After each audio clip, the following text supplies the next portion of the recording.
Comme l'année passée, nous consacrons notre séance de rentrée à la nourriture au Proche-Orient, et plus spécialement cette année à la conservation des plantes alimentaires. Nous avions évoqué les plantes domestiquées pendant la période néolithique au Proche-Orient, et d'autres provenant de différentes régions de l'Ancien Monde et acclimatées là, l'année dernière.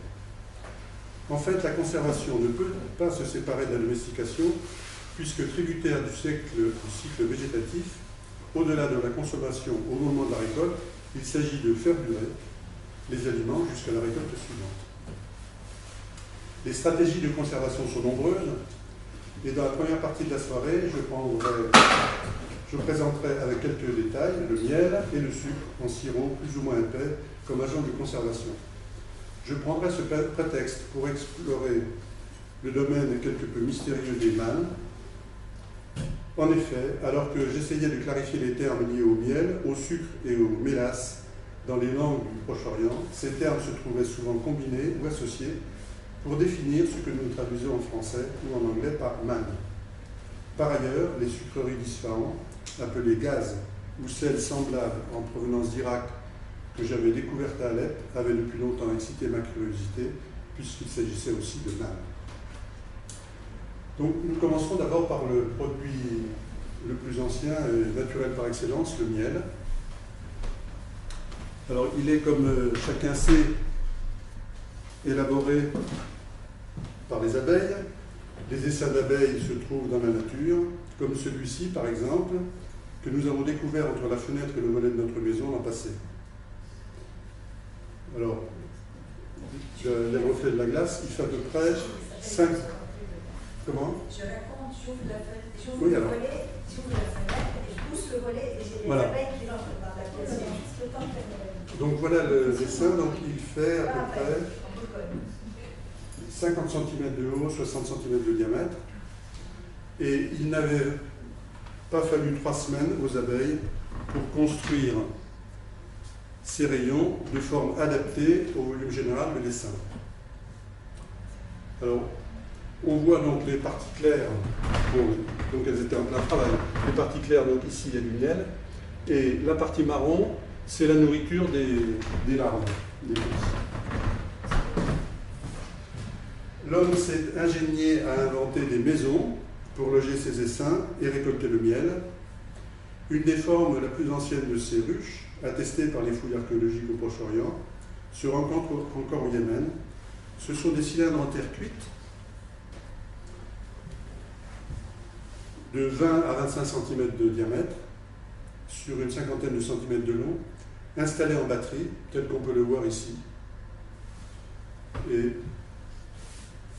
un peu plus près, voici donc l'extrémité de ces cylindres. Les auteurs anciens avaient observé que lorsqu'une plante dominait aux alentours des ruches, le goût était particulier. Dioscoride relève l'amertume du miel en Sardaigne due à l'absinthe butinée par les abeilles. Et Xénophon est témoin de la toxicité des miels de la région pontique où poussent les lauriers-fleurs en abondance.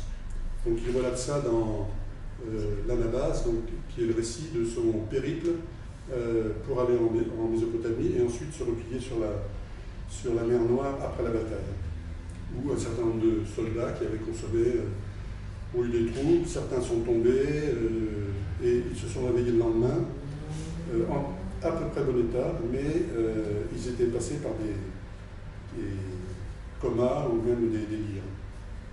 Alors, les pharmacopées mésopotamiennes et gréco-romaines recouraient au miel pur pour être l'excipient des produits actifs, végétaux, animaux ou minéraux, donc qui étaient ajoutés.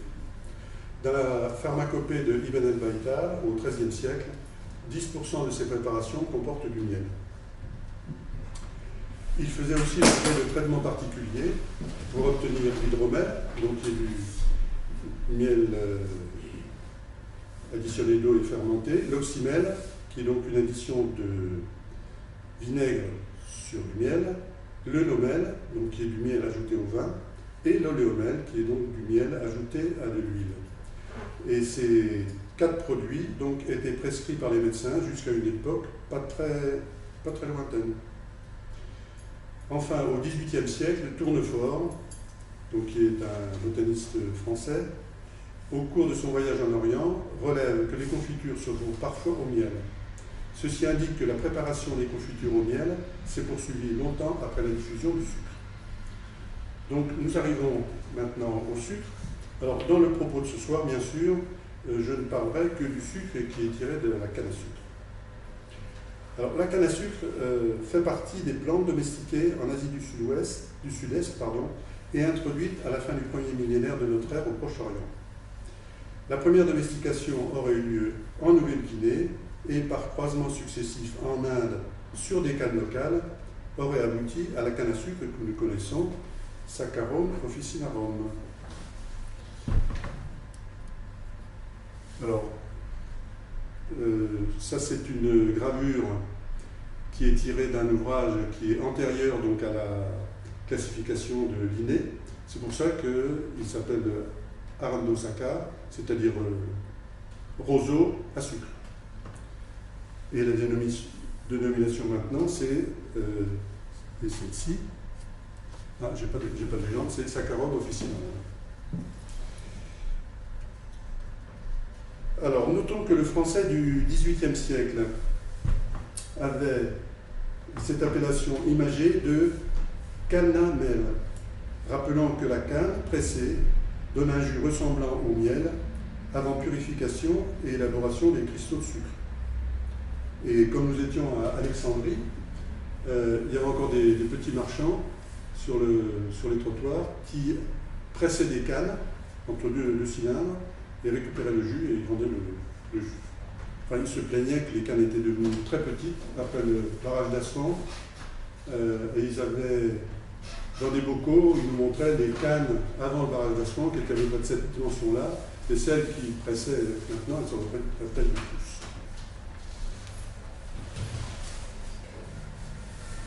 À propos de cette appellation botanique, je ferai deux remarques. La première concerne le terme latin saccharum, qui est la translittération du grec byzantin, qui a successivement le son K et le son E. Nous avons hérité, entre guillemets, en français de cette orthographe bizarre, où le son K redoublé porte de signes différents. Donc c'est une anomalie orthographique, on dit saccharum, mais le premier K et le deuxième K ne s'écrivent pas de la même façon, c'est un héritage du grec.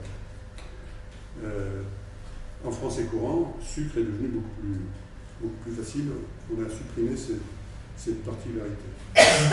La seconde remarque concerne officinarum, c'est-à-dire des offices d'apothicaire, qui indiquent que lorsque Linné a établi la classification des plantes à la fin du XVIIIe siècle, le sucre était réservé aux préparations pharmaceutiques. Les auteurs anciens, Dioscoride et Galien, ont introduit le sucre dans leur pharmacopée, mais ce sucre provenait très probablement des Indes via le Yémen. On pense qu'il y a peut-être des cultures au Yémen, mais ce n'est pas très sûr. Enfin, pour les Grecs, il arrivait de cette région. L'existence de cette plante était connue des envahisseurs successifs de l'Inde, l'Achéménide Darius en 510 avant notre ère, ou le Macédonien bien connu, Alexandre, vers 330 avant notre ère. Mais il faudra attendre le 5e siècle, à la fin de l'époque sassanide, pour que la culture se propage de la vallée de l'Indus, de Sindh, à la Perse. Ce n'est qu'après la conquête arabe que cette culture est mentionnée dans le système de taxes mis en place par le calife Omar après cette conquête. La progression de la culture de la canne à sucre, à l'époque islamique, dans les régions autres que la Perse, en Arabie, au Levant, en Égypte, au Maghreb, en Andalousie et dans les îles méditerranéennes, la Sicile et Chypre notamment, est peu documentée jusqu'au Xe ou XIe siècle. La consommation de sucre était donc à l'origine réservée, au début de cette expansion, était réservée à la pharmacopée et aux cours royales et princières. Puis, il s'étend progressivement à toutes les couches de la société. Il devient un élément indispensable de la cuisine en général pour la conservation de certains aliments et l'élaboration des pâtisseries. Suivant l'origine du produit et les méthodes de clarification des sirops extraits de la canne, toute une gamme de sucres est mise sur le marché et chacun trouve son utilisation particulière pour les infusions, les boissons, les confits et les gâteaux. Voici maintenant le témoignage d'un voyageur persan, Nasser-i Khosrow, parti en décembre 1045 de mer en Asie centrale, est retourné en octobre 1052 après 4 pèlerinages à la Mecque et une tentative non aboutie en raison d'une épidémie de peste ou de disette sur les lieux. Je cite. Ce fut le samedi 5 Shaban, 6 février 1047, que nous arrivâmes à Tripoli, Tripoli du Liban. Les environs étaient couverts de champs cultivés, de vergers et de jardins. On voyait d'immenses plantations de canne à sucre et une grande quantité d'orangers, fruits doux et amers, de bananiers, de citronniers et de dattiers. On était à l'époque où l'on recueillait le jus des cannes à sucre. Et plus tard, il dira « L'Égypte produit en abondance du miel et du sucre. Le 3e jour de Déima de l'Ancien Style en l'année persane 416, 18 décembre 1048, je vis en un seul jour les fruits et les plantes dont je vais citer les noms, suivent donc 35 noms de fleurs, de fruits et de légumes. Il évoque plus loin la table de banquet du sultan d'Égypte. 50 000 mènes de sucre sont assignés, me fut-il dit, pour la décoration de la table du sultan. J'y vis un arbre ressemblant à un oranger dont les branches, les feuilles et les fruits étaient en sucre. On y avait disposé 1000 statuettes et figurines également en sucre. Alors, je me suis quand même posé la question, 50 000 mènes, ça représente 50 tonnes de sucre, donc je pense que ça doit être l'allocation annuelle, pas pour un repas. Si le mène correspond bien à peu près au kilo, en gros. Ça dit quelque chose pas d'idée. Ça, c'est pas. Nous avons un autre témoignage plus tardif d'un médecin et botaniste en provenance d'Italie, Prosper Alpin.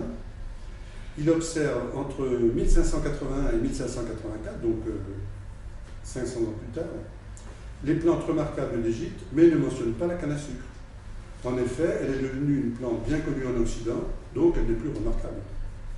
Les croisades ont fait découvrir ce roseau cultivé au Proche-Orient, comme l'a relaté notre voyageur persan. L'Occident découvre le sucre et s'approvisionne au Levant et en Égypte, puisqu'on a vu que c'était un gros producteur de sucre. Il restera rare jusqu'à ce que la canne soit massivement cultivée en Amérique au XVIe siècle et approvisionne l'Europe. Notons que la plupart des termes véhiculés par le commerce du sucre sont d'origine indienne, transmis par le persan et l'arabe dans les langues européennes. Alors nous avons sucre, donc, pour nous, sugar en anglais, sanskrit safkara, moyen perse shakar, syriaque sakar et shakar, l'arabe sukkar, le persan shikar et le grec hellénistique sakhar, que nous avons vu précédemment, qui nous fait une orthographe bizarre, et le latin saccaro. Candie, donc, je rappelle pour les gens qui auraient oublié, voilà, du sucre candie. Alors, lui aussi,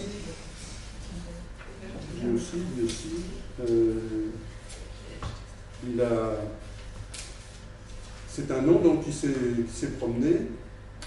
En sanskrit, c'est Khandava, bon, c'est un petit peu loin, mais enfin, quand les mots voyagent, ils se déforment un peu. Moyen persan, Kand, arabe, Kand, donc Kandi chez nous. Et pourquoi c'est devenu Karnabat chez nous, après? Ah, ça va. Karnabat, C'est c'est Nabat. C'est le sucre des plantes. Ah, d'accord. Sucre de plante, oui. Oui, en fait, en série, on suspend sur la cuve de production du sucre des fils et les cristaux se forment sur le fil. Donc, quand on le mange après, on a toujours un bout de fil qui reste dans les dents. Alors, il y a un terme aussi que je cite parce que il a disparu de notre vocabulaire depuis le milieu du XIXe siècle, c'est le terme pénide. Il était utilisé par les apothicaires au XVIIIe siècle et il désignait le sucre cuit qui sert à préparer le sucre d'orge. Alors ce mot provient de l'arabe, fanide, et ce même produit est encore utilisé au Maroc pour les bonbons. Alors la préparation du sucre d'orge, il y a une petite histoire. On dit sucre d'orge parce que dans le bain de sucre, on ajoutait une décoction d'orge et l'orge empêche le sucre de cristalliser. C'est pour ça qu'on a cet aspect vitrifié. Alors, maintenant, on a trouvé d'autres produits, mais à l'origine, c'était cet extrait d'orge qui empêchait de cristalliser. Donc, maintenant, donc, par le fil rouge dont je vous ai parlé, miel et sucre, donc nous arrivons au manne. Alors le terme de manne nomme le produit sucré exsudé par certains végétaux, généralement des arbres ou des arbrisseaux dans des conditions particulières. Alors ces conditions particulières sont soit des états climatiques particuliers, alors on peut citer l'altitude, l'ensoleillement, la sécheresse, le vent, etc., soit des interventions ponctuelles de l'homme ou d'insectes sur ces plantes. Alors, en fait, c'est probablement la combinaison des deux. C'est-à-dire l'intervention de l'homme dans des conditions qui ne sont pas favorables ne produit pas de mal. Alors, l'origine de ces produits naturels est restée longtemps inexpliquée jusqu'au XVIIe siècle, et la diversité des formes, liquides ou cristallines, de ces mannes fait que leurs noms sont des noms composés avec miel, sucre, voire lait. Nous avons l'illustration de cette diversité de formes et d'emplois dans la pharmacopée traditionnelle persane de la fin du XIXe siècle. On rencontre successivement, suivant les usages, 7 mannes différentes, dont je noterai en premier les plus connus en Orient. Et aujourd'hui, il y a encore, dans la pharmacopée traditionnelle iranienne, il y en a encore 4. Donc il y en a 3 qui ont disparu, mais les autres sont restés. Alors la première, la plus importante, c'est ce qu'on appelle en français la manne de Perse, comme l'appelait Tournefort donc, dans son voyage. Alors le nom originel est persan Taranjebin, qui se décompose en tar, humide, et anjebin, le miel en persan, dont la traduction serait parfois donnée miel de rosée. Alors, ce terme persan est très ancien, puisqu'on le trouve déjà en moyen persan, probablement avant aussi, mais enfin, on n'a pas d'indice. Et il s'est propagé en arabe et dans les langues européennes. En français, on trouve notamment chez les apothicaires Tereniabine, avec un TH, qui ne se justifie pas, mais enfin, les gens étaient très embarrassés pour transcrire des langues qu'ils connaissaient à peine, ou Trunjibine, et c'est le cas par exemple chez l'Emery au XVIIIe siècle. Donc l'Emery, apothicaire d'avant Linné. Cette manne est produite par des larves, les larves d'un insecte, sur un arbuste qui a un nom typiquement arabe, Alaghi des morts. Donc c'est un terme arabe qui est en fait Hag, auquel on a conservé toujours les histoires de transmission, l'article, donc Alaghi, et c'est même le nom botanique puisque c'est Alaghi mororum. Il a d'autres noms, peu importe. Donc en arabe, cette plante s'appelle donc Hag, ou Haj, et Akoul. Et en persan, Khar et Choto. Épine de chameau, parce que les chameaux sont très, très friands de cette plante quand elle est verte. Donc ça c'est l'arbuste proprement dit, et de plus près, voilà la plante. Donc les chameaux, je ne sais pas comment ils se débrouillent, mais ils arrivent à manger des choses là-dedans. Et donc la manne sort des fleurs. Mais ça existe d'où? Comment? Ça sort où? Ah ben je sais pas. En principe c'est autour des fleurs que ça se produit. Les fleurs, les tiges, là où se mettent les cochenilles. C'est épineux? Comment? C'est épineux? Ah oui, oui, c'est très épineux. Oui. On dirait que c'est la famille du genêt, ça, non, un peu? Oui, Hein? oui, oui. Alors c'est très répandu pratiquement de ce qu'on appelle la zone saharo-syrienne, c'est-à-dire le nord de l'Afrique, et puis ça part jusqu'en Inde. Alors, elle est utilisée, ou elle était utilisée donc, en Iran au XIXe siècle comme laxatif. C'est pas désagréable hein, comme La deuxième manne importante avait un nom chez les apothicaires, donc chez nous, c'est le syracoste. le ou la Syracoste, qui vient du persan shir rosh, qui se décompose en shir, lait, et rosh, peut-être sec. Mais à une forme grammaticale, je n'ai pas pu déterminer. Ou shir, kand, donc on retrouve lait, kandi, donc cristallisé. Provient de 2 arbustes de l'Asie antérieure, et elle est utilisée comme la précédente, et elle est fébrifuge en plus. Alors la troisième, c'est la manne. Alors en persan, donc c'est la manne qui vient de la région de Khunsar. Khunsar, c'est donc au nord d'Isfahan.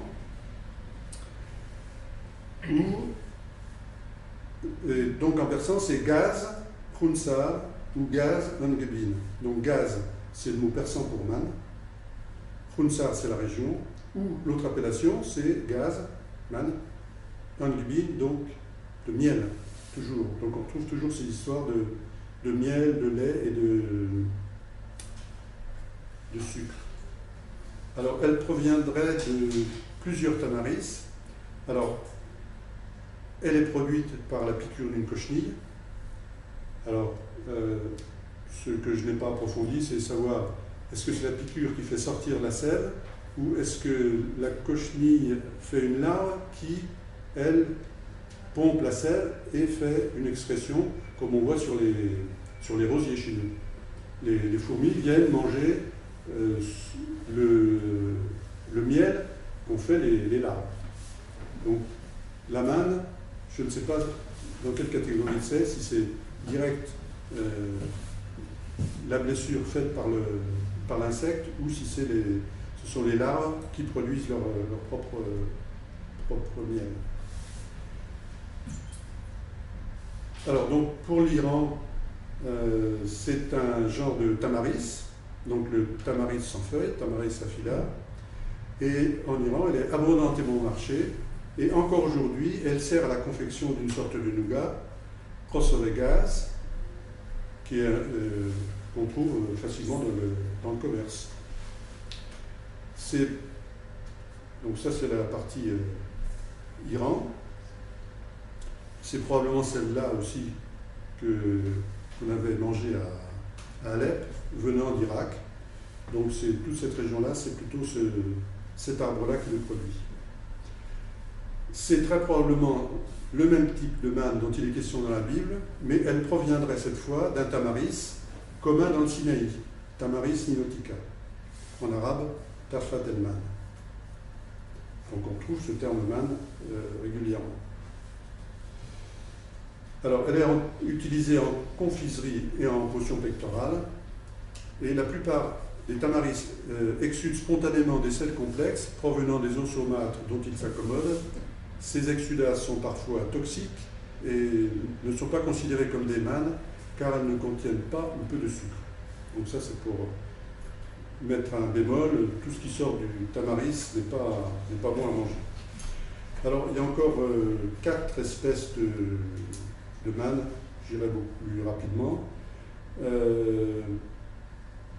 Une proviendrait d'un chêne du Kurdistan, c'est le gaz Alefi. Une proviendrait d'un saule, c'est l'idée roche, toujours. Bide, c'est le saule. Et un autre, le Chikar Tigal. Chikar, donc on trouve toujours le mot de sucre. Tigal, alors je ne sais pas si c'est une région ou si c'est un qualificatif, produit par l'action d'insectes sur une plante du Lorestan, donc c'est localisé encore en Iran. Elle est encore consommée aujourd'hui. Et enfin, une dernière qui était utilisée en Iran, mais qui était de l'importation du Yémen ou du Hejaz, donc c'est le Shekar el-Loshot. Alors les 3 dernières étaient faites pour combattre les toux opiniâtres. Passons maintenant aux mélaces. Donc on revient un peu dans le fil de la conférence, après cette petite excursion sur les mannes.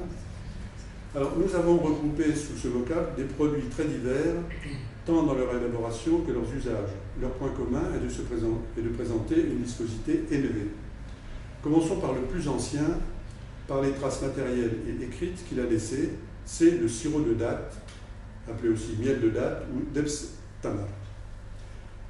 Tout d'abord, les traces matérielles. Découverte de Matbassa dans les fouilles archéologiques à Bahreïn pour la période 1600-1200 avant notre ère. J'ai oublié le tamaris, ça c'est le tamaris afila, ça c'est le tamaris nilotica. Et voilà, donc la découverte de Bahreïn, donc ce qui s'appelle Matbassa. Donc on reviendra un peu sur ce nom.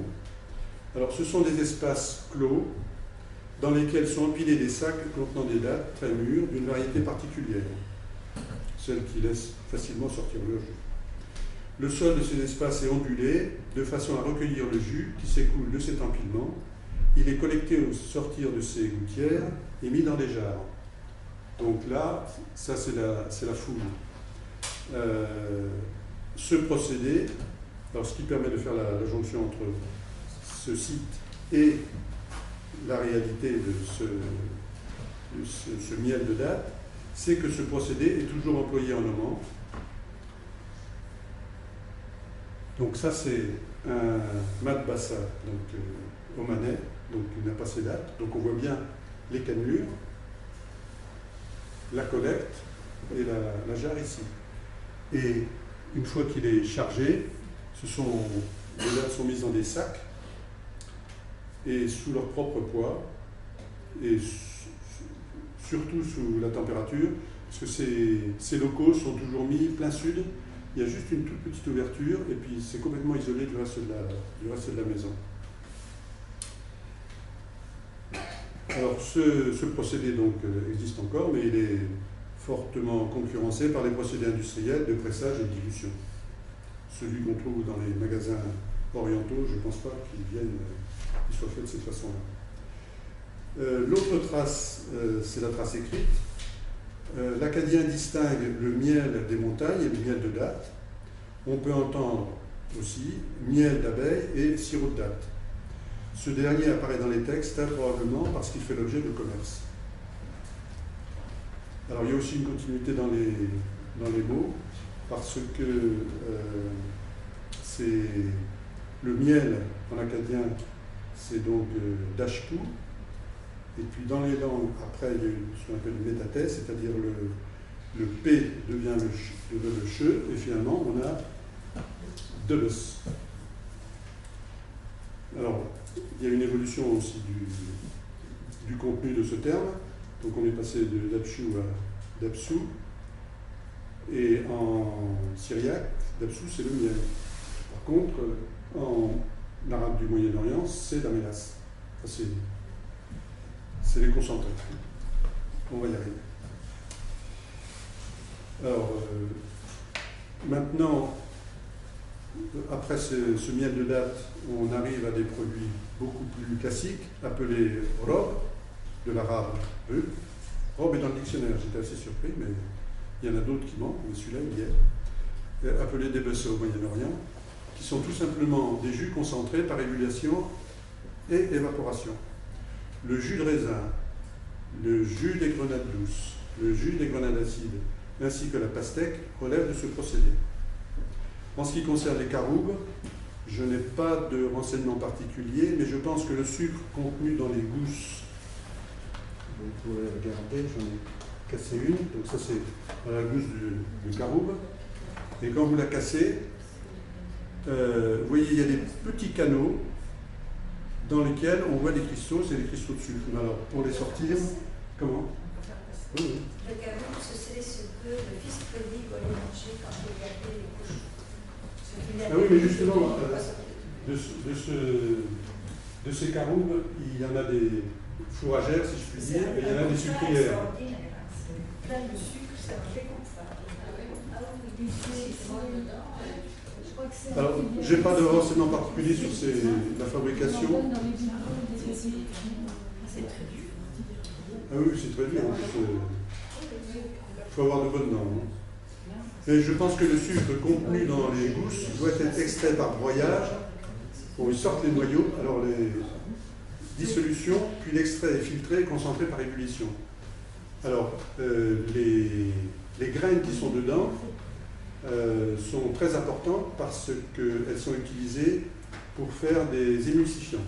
Ce sont des unités de poids, c'est calibré. Voilà. Ah oui. Elles ont toujours le même. Ce sont des... Ah oui. Les graines. D'où l'origine du mot cara. C'est l'origine du mocara. Possiblement. Ça peut être une étymologie populaire, mais ça peut être une vraie étymologie aussi. Mais bon, on a toujours cette question. Alors, toujours ces deux bœufs, ces mélasses,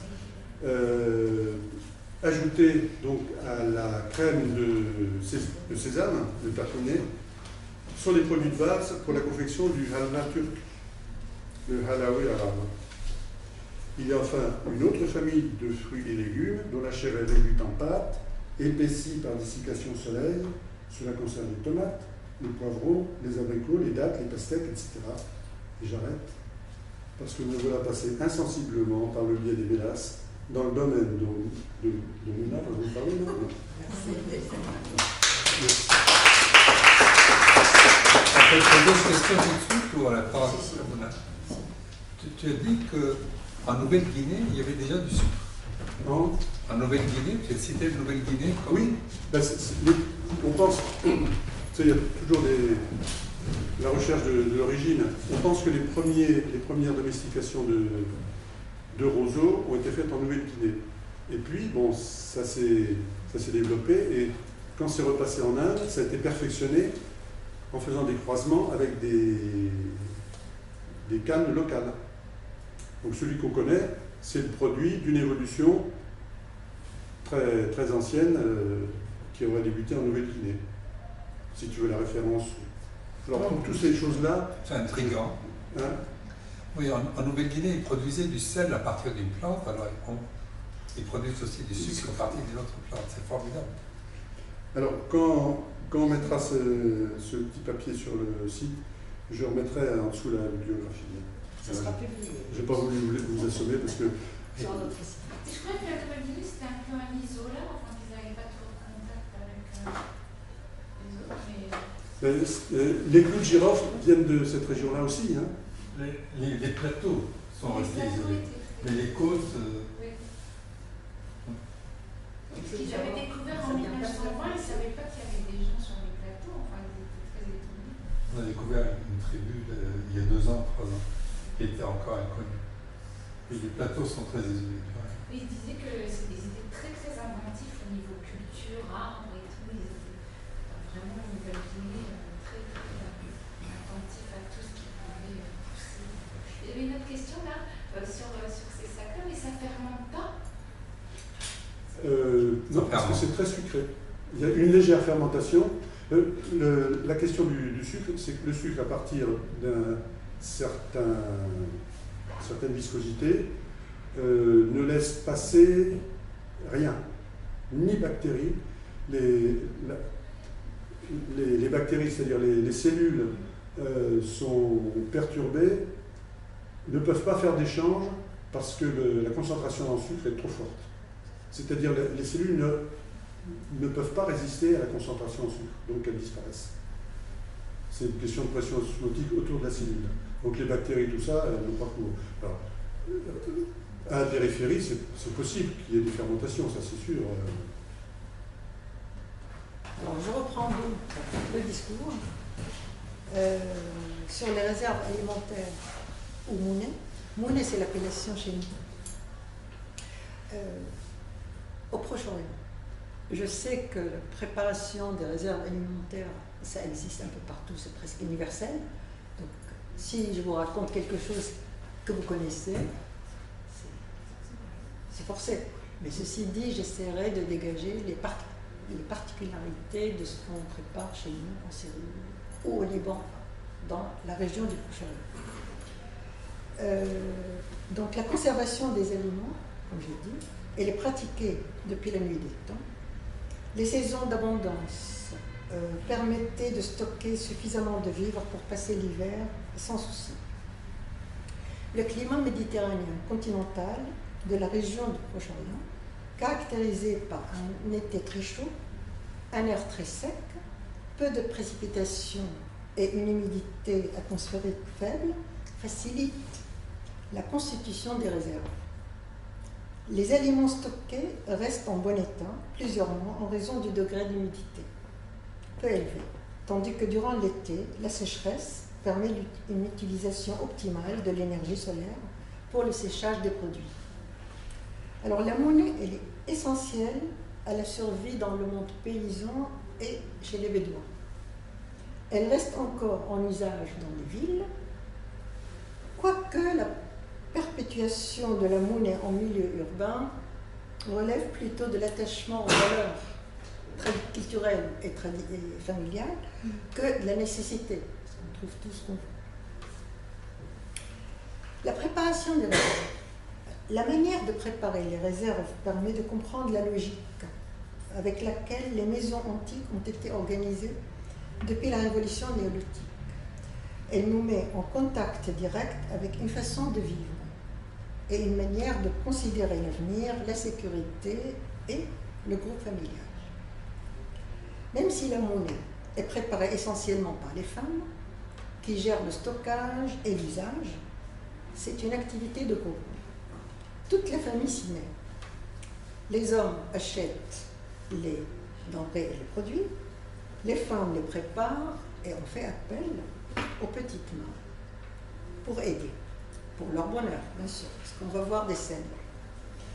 La préparation des réserves alimentaires consiste à une transformation de différents produits d'un état à un autre, et ce, pour mieux les conserver en limitant le développement des micro-organismes et en éliminant les bactéries qui abîment les produits.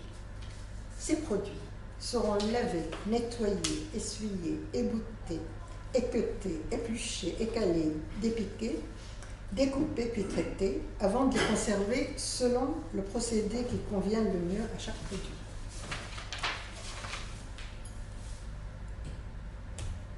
Voilà. Donc les procédés. Les procédés de conservation, je les ai partagés en deux. Il y a, je crois que j'ai sauté. Tu peux aller à la suivante, puis tu reviens. Voilà. Non, c'est bon. Les procédés, alors, les procédés sont ceux qui bloquent le développement des micro-organismes, et puis il y aura les procédés qui tolèrent la présence des micro-organismes. On va voir ça. Donc, ceux qui bloquent le développement des micro-organismes, ce sont les procédés de conservation par séchage. Et quand on parle de séchage, il y a le soleil, il y a le séchage au soleil, il y a le séchage à l'ombre, mais dans un courant d'air, avec circulation qui permet aux aliments de sécher, étant donné que le climat le permet. Par 40 degrés, 50 degrés à l'ombre, c'est très bien. Il y a aussi la concentration au soleil, après cuisson ou sans cuisson. On va voir lequel.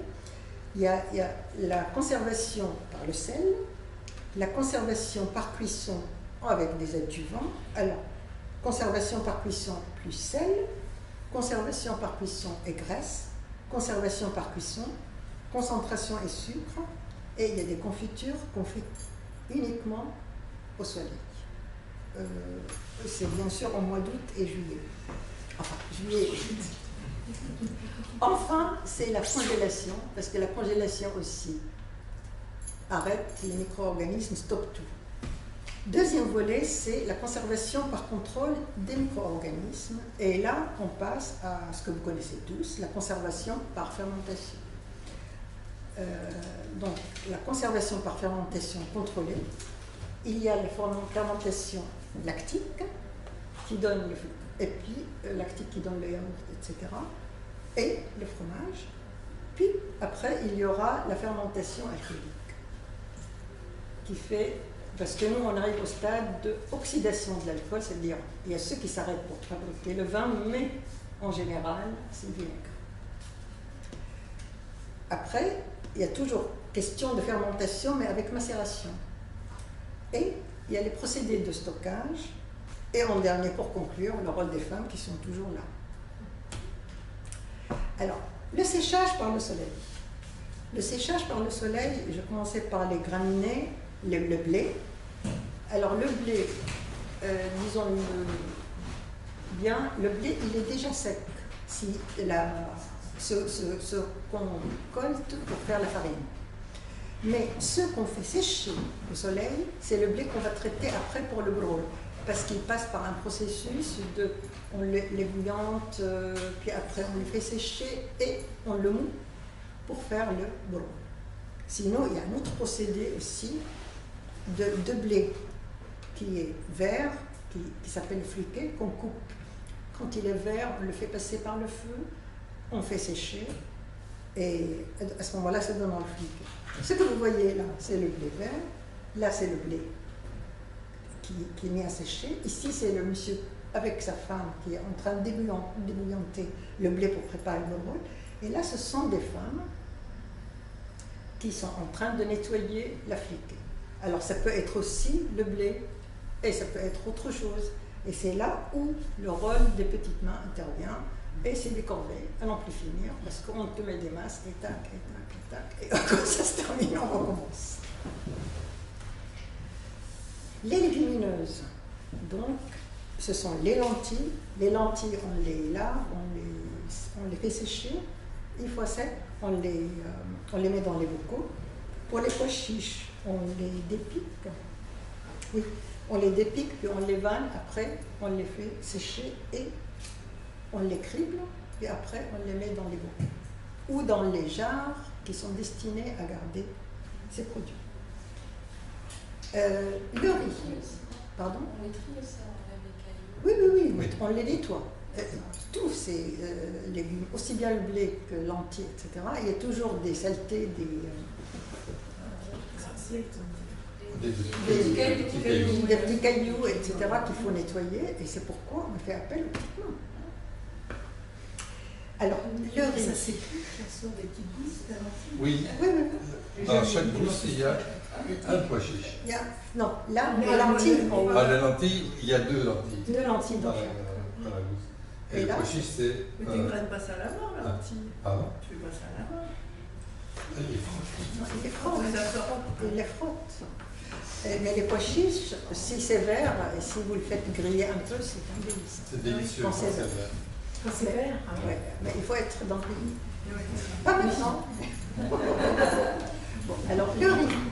Le riz, il est arrivé tardivement chez nous, mais il a été tout de suite adopté, sauf que la majorité de la population mange plutôt le brol, le blé. Et donc le riz, il est cher, sa culture il est un peu plus difficile par rapport à l'autre. Ce qui fait que on dit toujours que on utilise toujours le brol, et donc il est considéré comme un produit de luxe.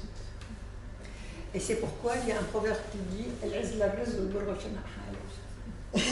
l'enfant gâté, il a un grain de plus. Donc, ce que j'ai dit en arabe, c'est la gloire est au riz, de dépit, le brol s'est pendu. C'est pas tout à fait. La gloire est au riz, de dépit, le brol s'est pendu. Ah oui, C'est ça le proverbe.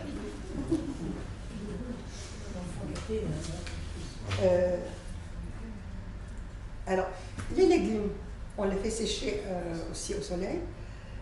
Alors, il y a la bannière, vous la connaissez ou peut-être pas, ce qu'on appelle les cornes grecques. Donc, il faut d'abord les nettoyer. Alors, pour les nettoyer, il faut couper tout autour du pendicule pour que ça soit les cônes et ne pas entamer la cosse, parce que sinon, ça devient gélatineux et c'est dégueulasse. Donc, il y a une façon, une technique pour les nettoyer. On nettoie, on enfile, on les met sur des nattes, on fait sécher, et c'est après, avant, ça c'est la bannière, là. Et avant de la conserver, on met du sel là-dessus. Parce que le sel arrête les bactéries et les micro-organismes, en plus. Quant aux courges vertes, vous ne les avez pas, ces courges vertes, ici, mais on les a beaucoup chez nous. Alors, ces courges vertes et les aubergines, on les évite. Ah, c'est la courge. On les évite, on les lave à l'eau salée. Et on les fait sécher soit sur des nattes, soit on les suspend, si on les enfile comme ça.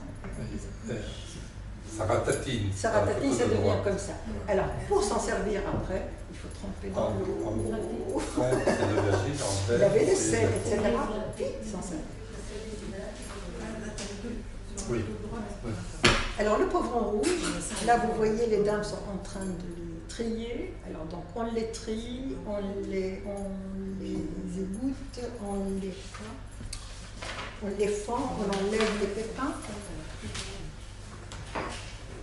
On enlève les pépins et puis on les enfile, ou bien on les étend sur des séchoirs, enfin des nappes, pour les sécher. Donc ça c'est leur travail, et vous voyez toujours, ce sont les femmes. Là je vous les montre, en conclusion ce sont les femmes qui font tout.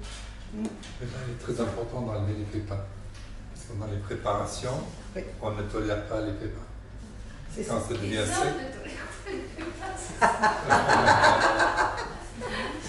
Les hommes ne tolèrent pas les pépins, paraît-il. Donc ces poivrons, une fois séchés, on peut les garder comme ça.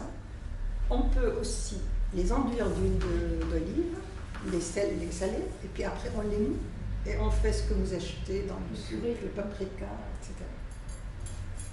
Le paprika, mais les poivrons, Oui, c'est du poivron. C'est du piment. Du poivron. C'est une sorte de poivron. Oui, c'est une variété de poivron. Si vous êtes allé en Turquie, vous êtes allé peut-être dans les marchés, vous voyez des montagnes de paprika, etc. Les fruits. Alors les figues. Là, je parle toujours de ce qu'on sèche directement au soleil. Donc les fruits, les figues. Les figues, on les nettoie, on les équette, on les aplatit. Et puis après, on les met, soit on les laisse tels que, soit on les enfile en guirlande et puis on les fait sécher. Les abricots. Alors les abricots, il y a d'abord la sélection, le tri, et puis après, il y a deux façons de conserver les abricots. Soit ce qu'on appelle nous, quoi, qui correspond aux abricots secs. Après, il y a un mode d'emploi particulier chez nous. Ah, attention, ils sont tous dénoyautés, j'ai oublié. On les dénoyaute, puis après on les fait sécher. On les trempe et on en fait un sirop. Ou bien, il y a ce qu'on appelle le kamleddin, qui est la pâte d'abricot que vous allez déguster ce soir. En boisson. Alors, c'est une pâte d'abricot qu'on fait sécher au soleil, mais on les met sur des plateaux enduits d'huile pour que la pâte ne colle pas. Après, on peut l'enlever. Ce qui fait que quand vous achetez votre pâte dans le fait, il y a toujours une touche d'huile là-dessus. Les noix. Alors, les fruits à coque, il y a les noix et les amandes. Ah, ça va venir. Il a pressé. Les pistaches, tu vas les amandes. Alors, les noix et les amandes, bon, on les écale, et puis soit on les décortique, soit on les laisse, ça dépend, mais on les sèche au soleil. Les amandes vertes. Les amandes vertes, ça, on les mange uniquement en série. Entière. Avec du sel. Mais on ne peut pas faire des réserves avec. On ne fait pas de réserve. Ça, c'est juste pour croquer. Voilà, une exception. Tu les as mangés quand tu étais là? Non, je me souviens. Si, on en a acheté. Les amandes. Des petites prunes, oui, mais des Ah, les petites. Mais c'était à côté. Je veux dire, c'était. C'est la même saison. Oui, c'est la même saison. Oui. C'est avec du sel, c'est très bien, mais il ne faut pas trop manger parce que après, c'est la constipation. C'est bon. Bon, pistaches, monsieur. Alors, les pistaches, bien sûr, on les écale et on les fait sécher en les arrosant d'eau salée. Et on les touille tout le temps pour que ça absorbe le sel et pour que ça soit sec vraiment avant de les conserver. Sinon, il y a des insectes qui se mettent là-dessus. Ah, j'ai oublié de dire que pour les figues et pour les abricots, quand on les met sur les terrasses, on les couvre d'un petit linge fin pour empêcher les insectes de s'infiltrer. Et là, on passe donc à la viande. Alors, On les recouvre de quoi? Une nappe de linge fin pour les protéger. Une gaze. Vous êtes de Mousseline? Oui, c'est mousseline. Merci. Alors, la viande, il y a ce qu'on appelle tashriq. Alors ça, c'est uniquement les Bédouins qui le font. Et comme il va y avoir dans 2 jours la fête de l'Adha, la fête du mouton, donc les gens égorgent les moutons, ils ont un excédent de viande qu'il faut conserver. Alors, parmi les méthodes de conservation chez les Bédouins, c'est tashriq. Ils découpent la viande en tranches et ils la laissent sécher à même sur les roches. Bien sûr, ils amènent les enfants pour garder, sinon les animaux vont manger tout. Donc ça sera surveillé et ça donnera ça. Ça leur permet d'avoir de la viande pour l'hiver. Maintenant, on passe à l'autre stade, à l'autre étape, qui est séchage à l'ombre. Parce que certains produits, si on les met carrément au soleil, ça se décolore et ça sèche. De toute façon, j'ai oublié de dire que même pour les autres éléments qui étaient asséchés au soleil directement, il y a un certain moment, il faut les enlever parce que le soleil finit par les abîmer. Donc, ce qu'on fait sécher à l'ombre, mais avec aération, bien sûr, c'est cette plante qu'on appelle mouloukhia. Vous ne connaissez peut-être pas, ça ressemble à la menthe. D'ailleurs, la menthe, elle vient après, mais elle ressemble à la menthe. Bon, je ne la propose pas pour ceux qui viennent chez moi parce que c'est particulier. Comme goût, ceci dit, si vous voulez expérimenter, venez demain. C'est ça que la verveine. Hein? C'est ça que la verveine. Non. Non, ça n'a rien. C'est la collecte des jardins. C'est ça. C'est la collecte. Correct. Le reste, on peut- Alors quand ça sèche, ça devient comme la menthe. Et la menthe aussi, voilà. Ça c'est une photo de chez moi, hein, la dernière. On passe aux viandes maintenant. Alors il y a l'autre catégorie de viande, toujours à propos de l'île du mouton qu'il faut sauvegarder. Vous avez ce qu'on appelle qadid.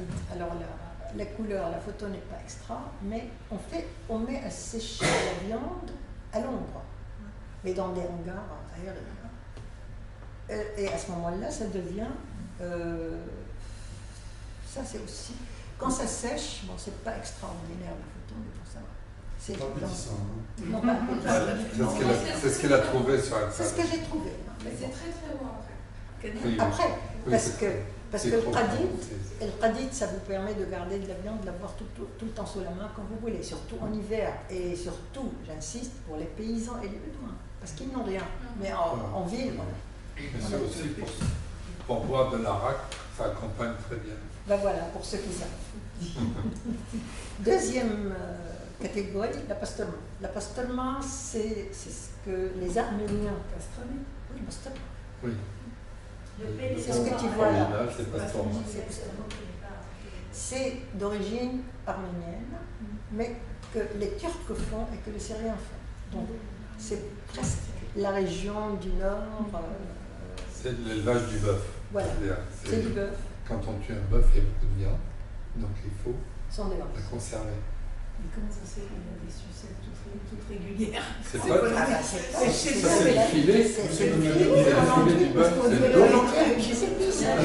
C'est enrobé d'épices, d'un mélange de 5-6 Et épices. J'ai C'est oublié, de dire- tellement régulier que c'est- j'ai oublié de dire que aussi Ça bien pèse qadid, 4-5 kilos la sucette. Ah oui, ah d'accord. j'ai oublié de dire que aussi bien qadid que pastourma, on les enduit d'épices et de sel pour les conserver quand on les sèche. Mais pas le tashriq, celui des Bédouins. Et sur la photo du bas, on voit Ça, c'est- la couche d'épices qui Et, entoure la viande. et Isabelle avait goûté à ça. Ah oui, j'ai oublié les saucissons. Alors les saucissons, ça c'est l'invention de Manar, alors tiens, on parle maintenant. C'est pas une invention. C'est toi qui m'as dit, moi je connaissais Non, pas. nous mangeons la saucisse séchée comme le radis et on la croque comme en Auvergne. Il y a des gens qui croquent des petits saucissons fins. Ils appellent ici des allumettes. Moi j'ai croqué quand j'étais gamin de la saucisse sèche. C'est génial. Et ça se fait plus, ça disparaît. Avec de la haque quand tu étais jeune. Ouais, quand j'étais jeune, j'avais pas droit à la haque. Mais effectivement, c'est très bon avec la haque. Là, c'est du mouton. Et c'est du bœuf aussi. Et farci Non, de c'est du mouton. C'est des moutons là. Parce que C'est de l'intestin grêle du mouton. Parce que le pastourma, moi j'ai entendu dire que c'était de l'âne. Non. On entendait, non mais c'était pas juste, mais disons que ça, Ceux c'est qui un ont peu peur, un bruit qui court. ceux qui ont peur d'acheter une viande trafiquée, mais normalement, les grands filets Non. qui sont sur le Oui, dessus, c'est du bœuf. c'est du filet de bœuf. Oui, oui. C'est ce dont on fait ici le Châteaubriand. C'est C'est ça, ça, c'est oui, le filet. oui, c'est pour ça que C'est c'est tellement du rouge serré comme pur. texte. Oui, c'est excellent d'ailleurs. C'est excellent. Oui. Mais alors après, il ne faut pas transpirer. Alors ça, c'est à cause du fenugrec. C'est une des épices qui passe dans la transpiration. Bon, alors, après, je passe aux concentrations au soleil. Donc, pour les concentrations au soleil, il y a cuisson ou sans cuisson. Cuisson, passage par le feu. Alors, les tomates, normalement, on les écrase, comme vous voyez, on les filtre, on enlève les pépins, la peau, et puis on les étale, soit dans des bassines en cuivre étamé, ou bien sur des trucs en argile, comme vous voyez ici, on les fait sécher au soleil. Et puis, il faut les tuer constamment, 2 à 3 fois par jour, parce que le soleil tape vite, et pour que tout se remet. Si on fait sécher directement au soleil, sans passage par le feu, ça met plus longtemps. Ceux qui sont pressés font bouillir un tout petit peu le concentré, puis après, ils l'exposent au soleil pour continuer le séchage. Mais de toute façon, on met du sel là-dessus, toujours, pour conserver le concentré. Et on le remplit après. Les sirops sucrés. Ces sirops-là sont préparés à froid. Et j'ai appris ça de la tante de Manard. Le citron, et les clémentines et les oranges, on les presse, on met la quantité de sucre adéquate et le zeste de citron noué dans un tissu. On laisse tout ça mijoter. Quand le sucre fond, on remplit les bouteilles, on les garde au frigo, ailleurs, mais on essaye de fermer avec la bouteille. On met un bouchon ou bien on met un peu d'huile pour fermer. Pour empêcher l'air. Pour empêcher l'air de passer. Les deux autres sirops, les mûres noires. Alors les mûres noires en Syrie, c'est différent des mûres ici. Le goût n'est pas du tout le même. Ça C'est du dégouline. mûrier, du bien à soie. Voilà, c'est Oui, c'est là. l'arbre. Et donc, aussi bien les mûres noires que les cerises noires d'Alep, on fait bouillir un tout petit peu le sirop avant de le mettre en conserve. Bien sûr avec du sucre. J'ai fait quelque chose là. Ça fait une bêtise. Escape. Il n'y a pas escape. Ah oui. La conservation par le sel, alors ça c'est le verjus. Le verjus, certains le connaissent, certains ne le connaissent pas, c'est le raisin vert qu'on coupe avant qu'il soit mûr. Et on le presse, on met du sel et on le garde parce qu'on mange beaucoup de plats à base d'acide. Et comme il n'y a pas toujours acide, c'est-à-dire de Par citron. exemple, on fait une soupe de lentilles au verjus en hiver. Quand il n'y a pas de citron, à un moment donné de l'année, il y a On plus se de sert citron. du verjus On pour prend la réserve de assaisonner, pour mettre l'acide. Donc, on le fait quand il n'y a pas encore de sucre dans le raisin. oui, quand il est Dès vert, qu'il se forme du sucre dans le raisin, c'est fini. on ne peut plus faire le verjus. Alors là, comme vous voyez, on l'écrase, on le presse, on le filtre, puis on le remplit dans les bouteilles. Après la conservation dans la saumure, là j'ai mis Ayar el-Beda. La saumure chez nous, vous le connaissez aussi, je crois que c'est la même chose.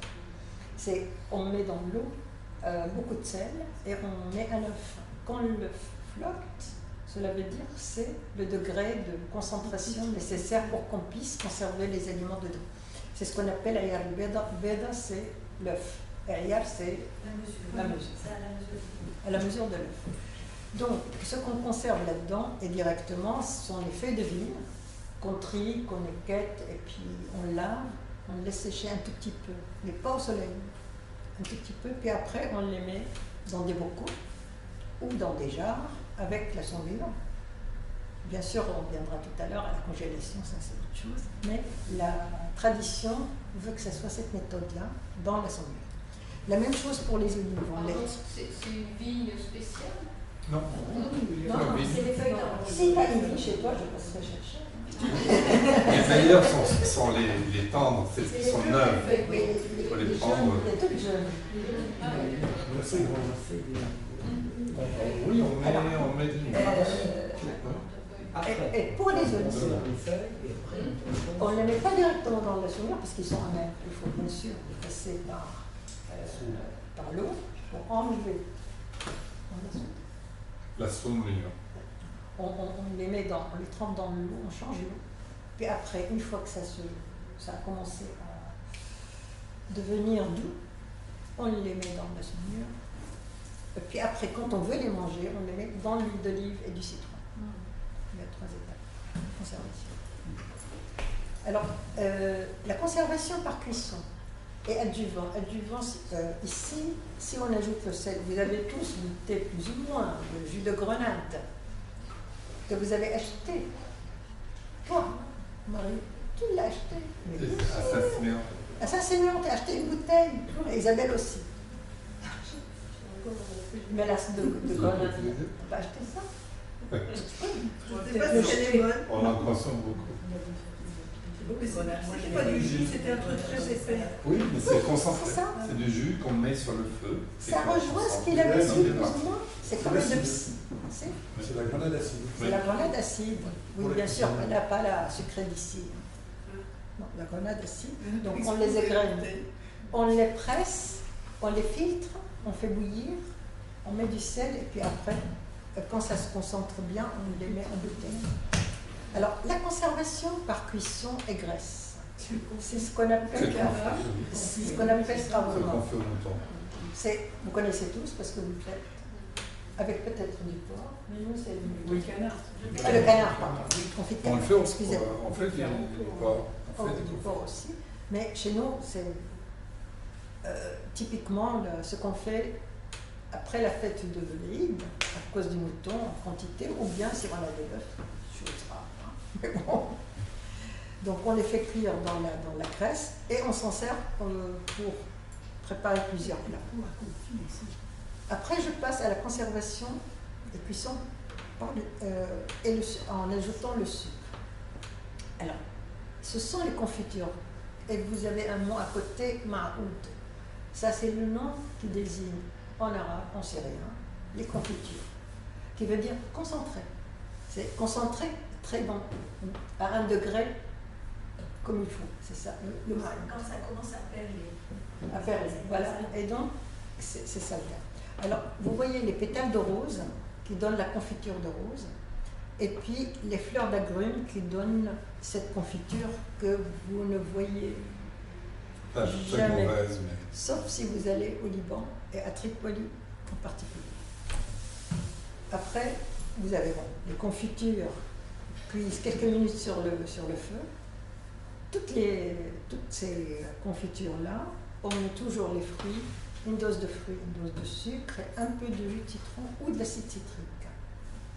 Et le sucre, comme l'a dit Philippe, permet de mieux conserver les fruits et saturer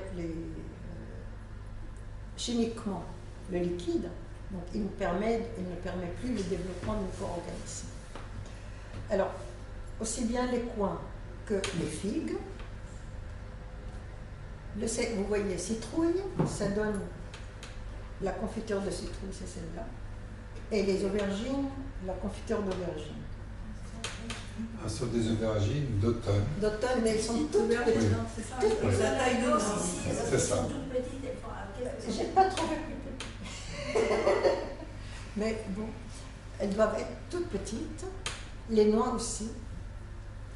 Et le cédre. C'est une espèce entre le citron et l'orange. Alors, concernant, je reviens sur la citrouille, les aubergines et les noix. Ces fruits-là, quand on les met dans le sucre, ça sera maudit. Donc, pour empêcher leur mollissement, on les plonge dans un bain de chaux éteint 24 heures avant. En fait, On les lave. On achète la chaux vive, on l'éteint On l'éteint. et on les met dans la chaux.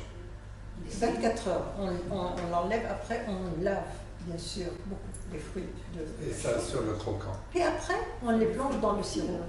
Et ça fait donc ces confiseries. Et donc, le cédra. Le cédra, non. Le cédra ne se plonge pas dans la chaux. Et puis les oranges amères et les dattes. Et si j'ai choisi ces... alors, donc, à partir je reviens là. Donc, le citrouille, confiture de citrouille, aubergine, noix, cédra, orange amère et dattes, ces confitures-là sont plutôt de la confiserie. Parce que de la confiserie. C'est plus du fromage. Mais on les farcit de noix, on les farcit d'amandes, de clous de girofle, on met des noix de muscat et on les sert dans les réceptions des femmes, dans les Ce que vous après-midi. voyez à droite en haut, c'est la demi-peau d'une orange. Comme avant, on essaie de rincer la peau aussi. Oui, oui. La photo d'avant. On la laisse entière, Et ça ça, s'enroule comme un là, coquillage. c'est le cédra coupé en tranches. On enlève le zeste, c'est la petite. Avec la, On non, la la réception. peau, on enlève. On l'a enlevé. On enlève la disons qu'on on enlève le zeste des deux, aussi bien cédra qu'orange amère, et puis on les plonge dans l'eau pour qu'ils perdent leur amertume. On enlève l'intérieur, le jus, on l'enlève, et puis on laisse tremper jusqu'à ce que ça se devienne doux. Après, on les trempe dans le sirop. C'est du travail. Bon, alors, la confiture au soleil, c'est l'abricot et les cerises. Les cerises d'Alep qui s'appellent l'ushna. Ce sont une catégorie comme en italien on appelle amarina ou griotte. Mais amarina c'est un peu plus noir que les griottes. Et ils ont un goût spécial. Alors ces deux confitures, on les fait moitié sucre, moitié fruits, un peu de citron et au soleil. Sans passer par... 3 jours, 4 jours. Alors, ce que vous voyez là, comme ça, je l'ai Dans fait. des grandes bassines alors, pour que ça se désisse. Au début dans une bassine, après on termine dans les bocaux. Ça, c'est de chez moi. Mais Je l'ai après, fait c'est ici. faut Tu la- ne peux pas cuire au soleil dans ton cas, c'est trop Si, facile. on met des grands bocaux sur la... C'est là que Parce que la surface Dans une bassine, tu la mets au soleil. quand tu mets dans un bocal. Celui-là, je l'ai fait cette année. Il a fait tellement chaud à Paris que j'ai pu donc avoir ma confiture. Ah oui. Et c'est C'est des quantités. C'est C'est vrai. comme ça. avec les amandes, C'est bien des sûr. abricots. Les abricots, les amandes, les abricots, je les mets dedans. Oui, bien sûr. Oui, c'est Non, du tout. les amandes. Le fruit du soleil. Au soleil. L'amande de l'abricot. C'est pas trop bien.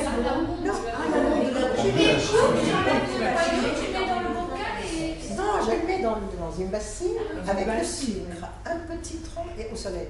Mais comme on fait, moi, je trouve qu'on cuit pas. Combien de temps Et combien de temps Ah bah, jusqu'à ce que ça se concentre. C'est on a réussi à en faire. C'est vrai. Mais il a fait tellement chaud cette année. Oui. C'était C'est la exceptionnel. première fois qu'on l'a pu faire. C'était une bonne terrasse. J'en ai profité. Ça va. Ça va. Oh, petit détail, les amandes, il faut enlever la peau. Amande, croque là, tu casses la coquille. Bien sûr. Ah oui, la peau intérieure. Oui. Oui. C'est un peu amer, hein, Ah la oui, Oui, oui, il faut enlever la peau. intérieure. La peau. Ça, c'est un petit peu amer, c'est bon. Mais Faut pas en mettre manger trop. beaucoup. Non. Mais Deux ou trois. Voilà, par contre, moi j'en ai plus. Parce que c'est toxique, mais c'est très parfumé. Ouais. Le citrusite. Le citrusite. Oui. Ouais. Alors, Oui, c'est un là, peu- vous connaissez Poison. tous. C'est Donc, faut pas la, trop en mettre. c'est la méthode de conservation moderne que tout le monde connaît. C'est pas très Tout le drôle. monde pratique. C'est pas drôle, c'est pas appétissant, mais c'est ce Mais qu'on ça aime. marche. Mais c'est quand même comme Mais ça marche et c'est actuellement ce qui domine. C'est- Étant ceci dit, le froid arrête tout micro-organisme et le tue tout. Sauf si tu le congèles. Ne jamais le congeler. Non, le congeler, c'est autre chose. Quand tu congèles pour te conserver, c'est autre chose. Bon, maintenant on passe à l'autre étape. J'espère que je ne suis pas trop loin. Vous dormez? On salive.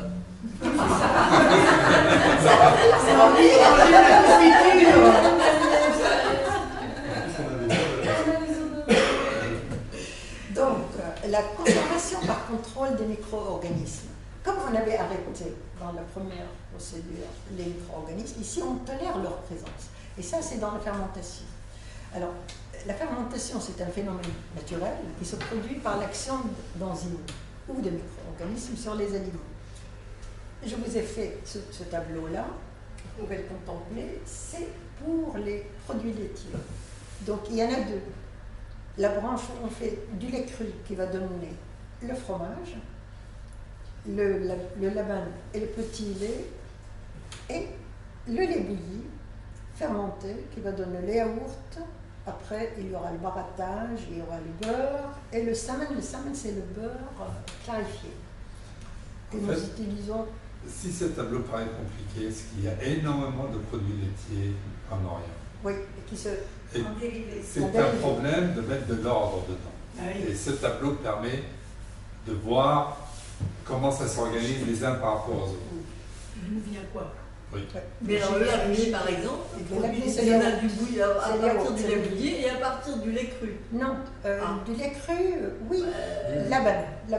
Oui, on ne fait pas de fromage à partir de lait bouilli en Syrie. Il y a le labné après le babeur, mais c'est vraiment... Ah ouais, d'accord. C'est de seconde main. Et c'est du lait de vache? Oui. Il n'y a pas de lait de chèvre? C'est très... Si, il y en a, mais et c'est à faire du yaourt.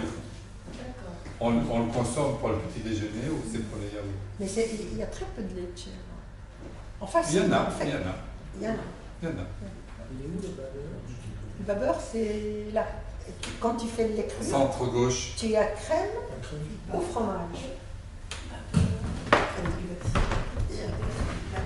Là, ici, tu as crème, et la crème donne babeur ou bien le beurre à consommer. Parce qu'il y a deux sortes de beurre. Il y a celui-là, il y a l'autre beurre. Oui, alors en Syrie, on fait beaucoup de beurre à partir d'un lait qui a caillé, qui est déjà un yaourt. Donc ce beurre a un goût légèrement acidulé parce que l'eau qu'il contient, c'est en fait du sérum de yaourt. Donc c'est un beurre un peu acidulé qu'on ne consomme pas en tant que tel. On le clarifie, on en sort de l'huile de beurre que beaucoup de Français prennent pour du beurre rance. Bon, les étrangers qui arrivent en Syrie disent qu'est-ce que c'est, vous mangez du beurre rance? Mais non, c'est de l'huile de beurre, sauf que ça a été fait à partir d'un lait qui a caillé. Et le lait qui n'a pas caillé, on en sort un beurre qui est consommé comme un beurre doux à la française. Donc il y a deux lignes de fabrication de beurre. Donc, dans ce tableau, vous voyez tout ce que je vais présenter après, mais rapidement parce que vous n'allez pas dormir ici. Voilà. Donc, fermentation lactique, c'est le yaourt. Alors, le yaourt, on le fait bouillir, et puis on le fait refroidir jusqu'à 50 degrés.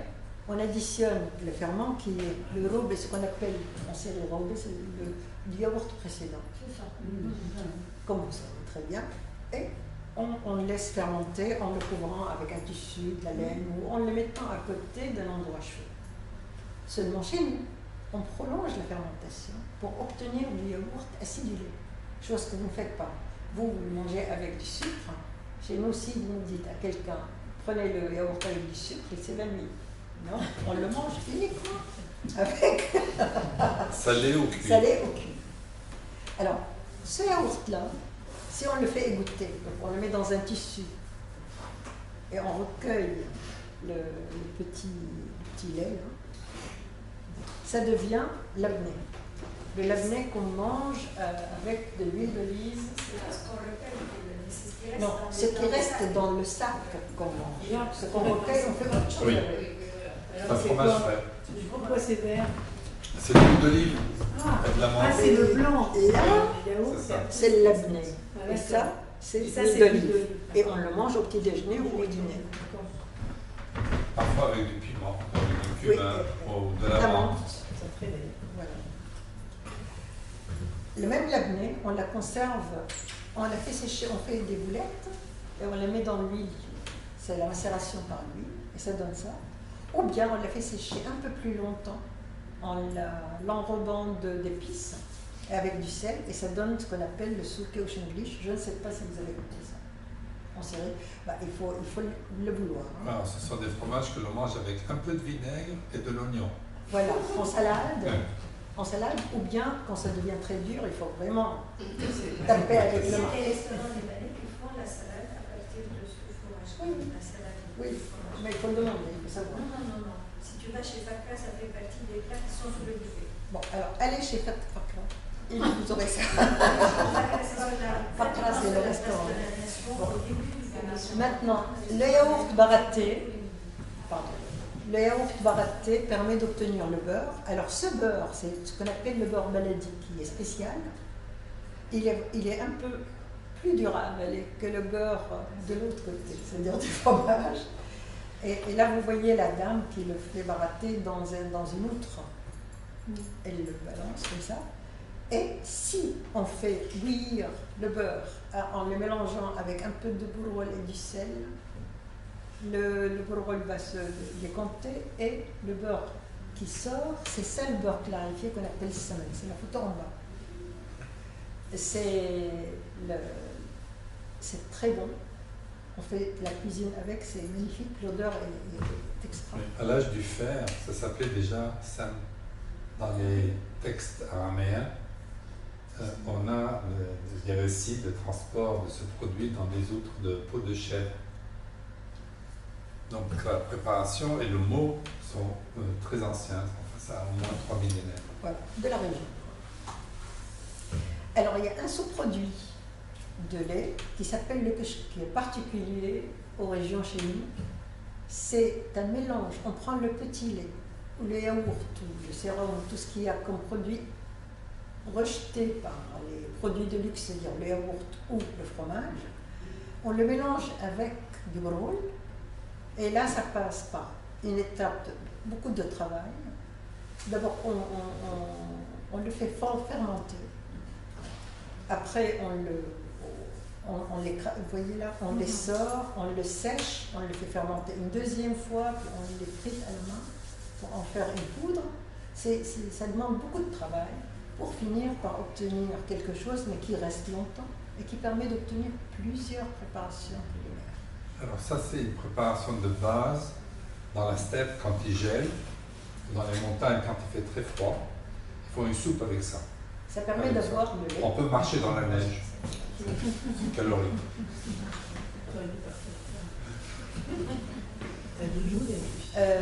Maintenant, on passe à l'étape suivante, c'est le fromage. Alors le fromage, j'ai oublié de vous dire que les Bédouins, pour les yaourts, les chefs ne font pas bouillir le lait.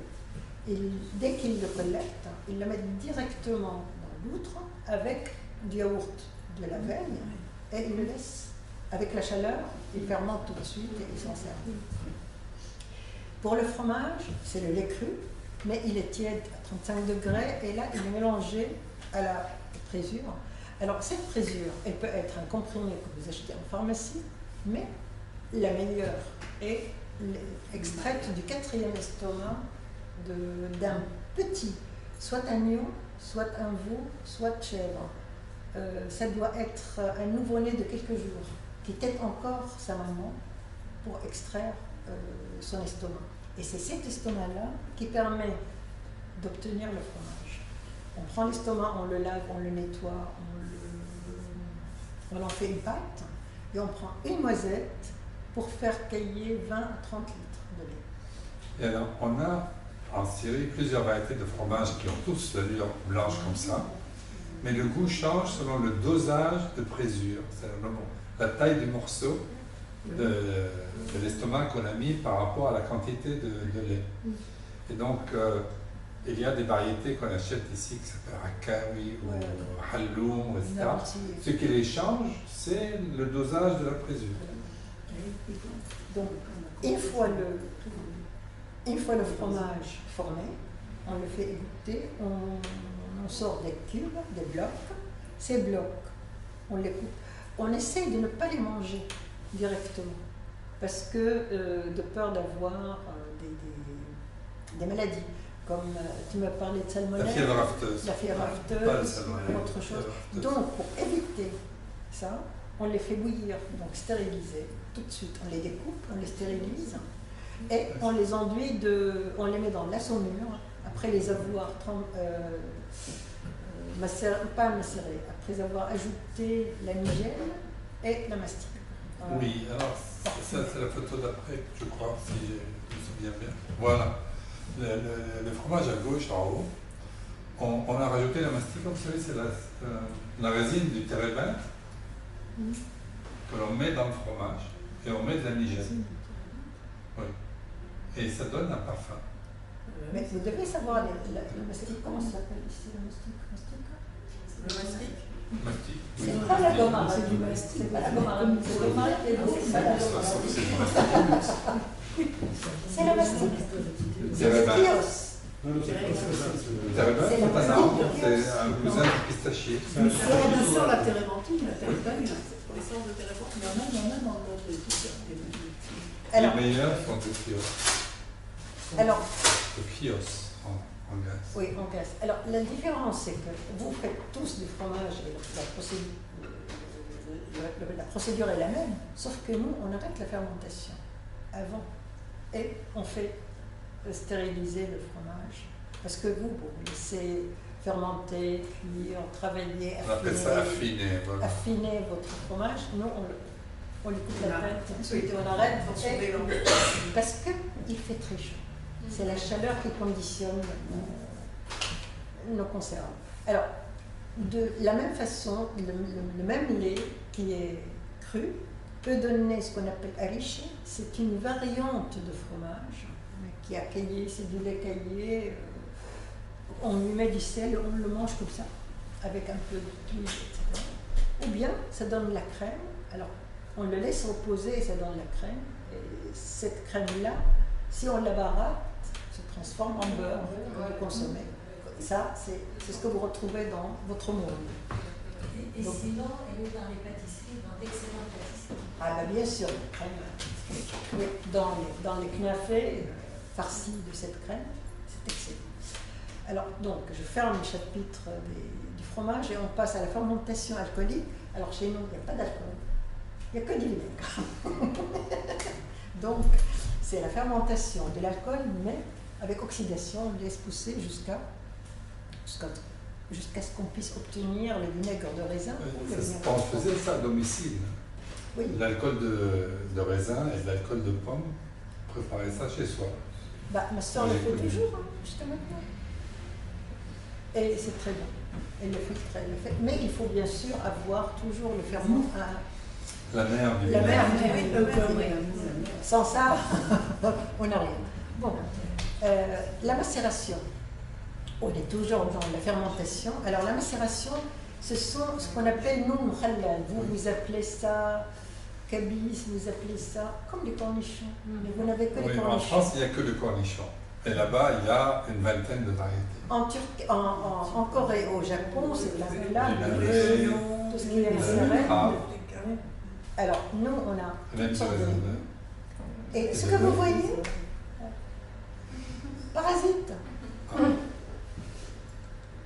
Alors, tout passe dans les cornichons chez nous. Les choux-fleurs, l'ail, l'oignon, tout peut être macéré. Mais le plus réputé, le plus fréquent, ce sont les concombres et les navets et les poivrons. Bien sûr, tout est... Donc on les lave, on les équette, on les nettoie et puis on les met dans des saumures. Ça, ce sont des choses un peu plus poussées. C'est le poivron farci. On le fait farcir avec les céleri, carottes, poivrons, un mélange de légumes. On farcit ça. Les poivrons verts, on les met dans la saumure. Bien sûr, la saumure, on ajoute du vinaigre et un peu de sucre pour que ça fermente bien et ça devient acidulé. Quant aux aubergines, le traitement des aubergines, c'est qu'on fait ébouillanter les aubergines. On les sort, on les met dans une passoire, Dégorgé, oui. on les fait dégorger. Après, une fois que l'eau est sortie, on les coupe, on les farcit avec de l'ail et du piment. Le piment, le noux, fléflé, ce que je vous avais dit, celui qu'on noue, et du sel. Et puis on le met dans la saumure et ça devient ce mélange. Vous voyez la dame là, en train de travailler sur les mêmes aubergines. C'est la même procédure quand on les dégorge, etc. Après, on les fait farcir de noix, de piment et de sel. on les met dans des bocaux, on renverse le bocal pour que tout l'eau encore se dégage. Après, on les met dans des bocaux avec de l'huile d'olive et ça donne ce qu'on appelle magdous, qui est très prisé. Au petit déjeuner. Pour le petit déjeuner et le dîner. C'est sublime, vraiment sublime. C'est sublime. Maintenant, j'arrive à la fin. Donc, les procédés de stockage. On stocke toujours les aliments dans des jarres ou dans des bocaux en verre. Et mon cher et tendre m'a donné ces photos superbes, des jarres qui existaient bien sûr, mais celles-ci sont de Hattusha du 16e siècle, avant Jésus-Christ bien sûr. Donc ce que vous voyez, il y a sur le temple, en terre-plein, en plein chantier, en pleine, je veux dire en terre, et l'autre jarre c'est à Istanbul, le même. Au musée. Au musée. Sinon, vous avez les mêmes jarres à Ostia, mais un peu plus loin, un peu plus tardivement par rapport à Hattusha.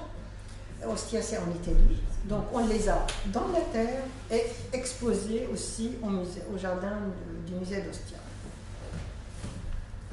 Enfin, vous avez les jarres que nous avons trouvées au Krât des Chevaliers, donc ce qui est, pour l'instant, là maintenant, il n'y a plus rien, mais dans le temps, on a trouvé ça.